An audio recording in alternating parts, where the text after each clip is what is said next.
All right, we're here with Jamie Kerr, Director of Corporate Sponsorships at AT&T.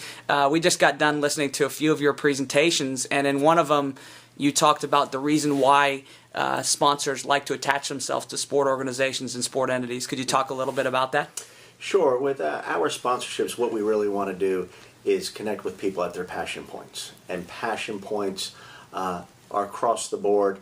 Sports is the one that we really focus on because people are very passionate about sports. We talked about the Duke game and all of the passion that people experience at a game.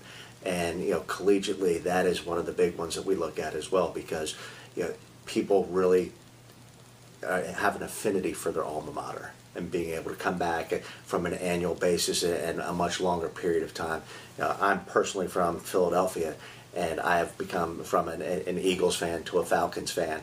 But in my all my years away from Philly and here at Carolina, I'm still a Carolina fan. So no matter where I am, I'm always taking that passion with me. So what we do from a sponsorship standpoint, we really want to focus on that affinity and the passion for those sports. Okay, so if you're a smaller sport team, and then what would you give them? Have any advice for them as far as growing their fan base and Well, yeah, that's tough for you because we have a tendency to focus on football and basketball because those are the ones from a television perspective that get the most exposure, as well as the fan base and people attending games. But really offering up unique experiences at those events is really huge for us. We activate a lot around championship sports with our sponsorship of the NCAA, so around women's and men's soccer, around the College World Series and things, some of the small championships, wrestling and Frozen Four. And what we're able to do is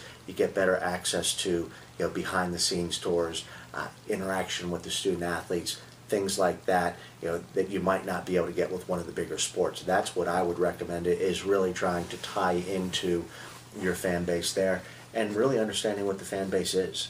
Because when you look at a men's Final Four, it's very corporate, but you look at a women's Final Four, there tends to be more of a family type atmosphere. For the I wouldn't call them lesser sports. I think all of the sports are wonderful. That I would really look at who your demographic, who's attending a women's soccer game, who's attending a wrestling match, and how do you get those student athletes to interact with those people and really be able to market to them. Excellent. Okay, one of the things that I loved from your presentation is you talked about what sport organizations or entities can do to add value to sponsors. Could you just retouch on some of the key points there? Absolutely. What it comes down to, gone are the days of sponsorship of throwing out a sign or two and giving some tickets. That is not what we're about right now. We want to be immersed in a real interactive environment, experiential type things.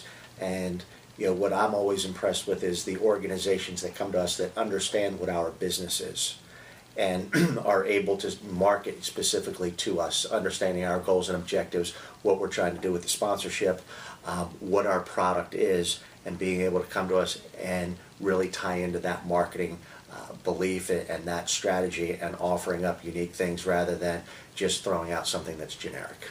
Okay, thanks a lot, Jamie. Sure.